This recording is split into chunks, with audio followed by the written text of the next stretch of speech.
Hi every one, welcome back. നമ്മൾ ഇന്ന് discuss ചെയ്യുന്നത് ചാപ്റ്റർ 4 ലാസ്റ്റ് ബോണസ് ഇഷ്യൂമായി ബന്ധപ്പെട്ടിട്ടുള്ള ലാസ്റ്റ് പാർട്ടാണ്. ഓക്കെ, ചെറിയ പാർട്ടായിട്ടാണ് നമ്മൾ ഓരോ വീഡിയോയും അപ്ലോഡ് ചെയ്യുന്നത്. ഞാൻ കഴിഞ്ഞ വീഡിയോയിലൊക്കെ പറഞ്ഞ പോലെ നിങ്ങൾ പഠിക്കുന്ന കോളേജ് ജസ്റ്റ് ഒന്ന് ഇതിലൊന്ന് കമൻറ്റ് ചെയ്യുന്നു. ഓക്കെ, അപ്പോൾ സ്റ്റോക്ക് സ്പ്ലിറ്റ് എന്ന് പറഞ്ഞാൽ എന്താണ്?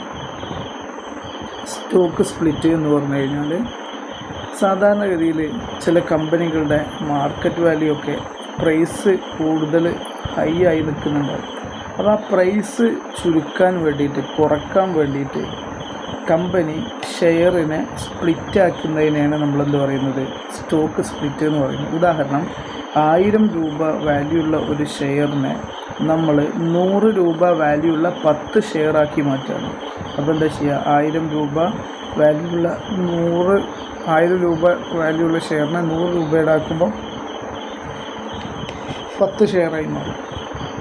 ഇങ്ങനെ ഫേസ് വാല്യൂ കുറക്കുന്ന രീതിയിൽ ചെയ്യുന്ന ഈ ഒരു സംവിധാനത്തിനാണ് സ്റ്റോക്ക് സ്പ്ലിറ്റ് എന്ന് പറയുന്നത്.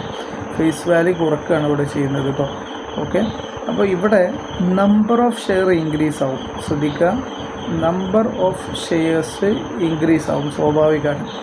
കാരണം 1000 രൂപേൻ്റെ ഷെയറിൻ്റെ വാല്യൂ 100 ആക്കുമ്പം 100 രൂപേൻ്റെ 10 ഷെയർ ആകുമ്പോഴേ എന്ത് ചെയ്യുള്ളൂ? 1000 ഈക്വലാവുള്ളൂ. നമ്പർ ഓഫ് ഷെയർ കൂടും, എന്നാൽ ഷെയർ ക്യാപിറ്റൽ, ടോട്ടൽ ഷെയറിൻ്റെ വാല്യൂ, ഷെയർ ക്യാപിറ്റൽ എന്ത് ചെയ്യൂല? കൂടൂല. ഷെയർ ക്യാപിറ്റൽ കൂടൂല. ഓക്കെ, ഇത് നല്ലപോലെ ശ്രദ്ധിക്കുക. ബോണസ് ഷെയറും ഇതും തമ്മിലുള്ള ഡിഫറൻസ് ചിലപ്പോൾ ക്ലാസ്സിൽ എക്സാമിന് ചോദിക്കാൻ സാധ്യതയുണ്ട്. നമുക്കതെല്ലാം കൂടെ നോക്കാം.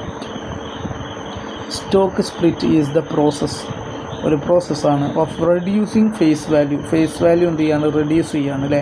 1000 രൂപേൻ്റെ ഷെയറിനെ നമ്മൾ എന്താക്കുകയാണ്? ഇനി 100 രൂപയുടെ ഷെയർ ആക്കുകയാണ്. ഓഫ് ദ ഷെയറിൻ്റെ ഫേസ് വാല്യൂ റെഡ്യൂസ് ചെയ്യുന്ന പ്രക്രിയയാണ് ഓഫ് എ കമ്പനി, ഒരു കമ്പനിയുടെ. എങ്ങനെയാണ്? By dividing 1 share into 2 or more parts. ഒരു ഷെയറിനെ നമ്മൾ 2 or more പാർട്ടാക്കുകയാണ്. ഒരു ഷെയറാണ് 1000 ഉണ്ടായിരുന്നത്, അതിനെ പിടിച്ച് നമ്മൾ എന്താക്കുകയാണ്? ഇനി 10 ഷെയറാക്കി മാറ്റുകയാണ്. അങ്ങനെ ഷെയറാക്കി മാറ്റുമ്പോൾ 1000 രൂപേൻ്റെ വാല്യൂ എന്താവും? 100 രൂപയായി മാറും. അങ്ങനെ ചെയ്യുന്നതാണ്. ഇത് രണ്ടും തമ്മിലുള്ള ഡിഫറൻസ് നോക്കാം. നമുക്കൊരു കാര്യം അറിയാം, സ്റ്റോക്ക് സ്പ്ലിറ്റ് നടത്തുകയാണെങ്കിലും ബോണസ് ഷെയർ നടത്തുകയാണെങ്കിലും നമ്പർ ഓഫ് ഷെയർ കൂടും. ഓക്കെ, എന്തൊക്കെ ഡിഫറൻസ് നോക്കാം. A stock split is similar to bonus issue as both increases the number of share but there are few differences between the two. ഇത് രണ്ടും തമ്മിൽ വലിയ difference ഉണ്ട്. Number of share increase ചെയ്യും എന്ന കാര്യത്തിൽ രണ്ടും എന്താണ്? സിമിലറാണ്. ഏതൊക്കെയാണ് പോയിൻ്റ് നോക്കാം. The face value of share does not change. Bonus share issue ചെയ്യുന്നതുകൊണ്ട് ഫേസ് വാല്യൂ എന്താവുന്നില്ല? ചേഞ്ച് ആവുന്നില്ല. സ്റ്റോക്ക് സ്പ്ലിറ്റിലോ the face value of share reduce ചെയ്യുന്നുണ്ട്.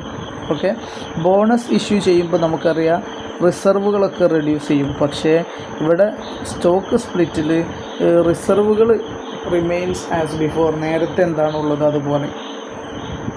ബോണസ് ഷെയർ ഇഷ്യൂ ചെയ്യുമ്പോൾ നമ്മൾ റിസർവ് എല്ലാം ഉപയോഗിച്ചിട്ടല്ലേ ബോണസ് ഷെയർ ചെയ്യുന്നത്. അതുകൊണ്ട് റിസർവുകൾ എന്താവും? റെഡ്യൂസ് ആവും. ഓക്കെ, എന്നാൽ അതിന് സ്റ്റോക്ക് സ്പ്ലിറ്റ് അങ്ങനെ ഇല്ല. ഇനി അതേസമയം bonus issue increases the total number of share.